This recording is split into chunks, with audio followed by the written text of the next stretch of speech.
İsrail-İran müharibəsinin ikinci mərhələsi başlayacaq. Artıq bununla bağlı Azərbaycanda da yüksək səviyyəli hazırlıq gedir. İlham Əliyev Əfqanistan, Suriya, Pakistan, İraqdan 40 minə qədər döyüşçü gətiribdi. Onlar bir hissəsi Qarabağda müharibədə iştirak ediblər.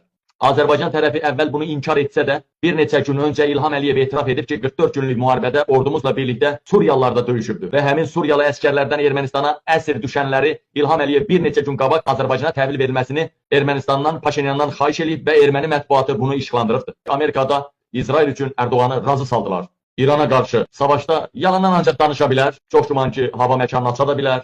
Azərbaycan üzərindən 40 min xüsusi hazırlıqlı ordunu İrana qarşı istifadə edə bilərlər. Bu həmin döyüşçülər Qarabağda xüsusilə ferma tipli yataqxanalarda yerləşdiriliblər. Bu müharibə çox həlledici olacaq. Çünki hər kəs öz mövqeyini bəlli etməlidir. Rusiya, Çin artıq öz mövqeyini bəlli edibdir. Onlar İranı dəstəkləyirlər və İrana hücum olacağını da İran, Rusiya, elə Çin mətbuatı açıqlayır. Eləcə də İranın dini lideri Ayətullah Xameneyi göstəriş verdi ki, öz xalqına çox həlledici döyüşə hazır olun. Burada ciddi məqam budur ki, Azərbaycan İsrail tərəfindən çıxış edəcək. İsrailə bu dəfə açıq dəstək verəcək. Əgər İsrail bu mərhələdə də İrana uduzarsa, o zaman İran birinci Azərbaycanı vuracaq. İlk hədəfdə də neft buruqları olacaq. Müharibə qapının ağzındadır. Hardasa oktyabrın 15-nə kimi müharibə başlayacaq.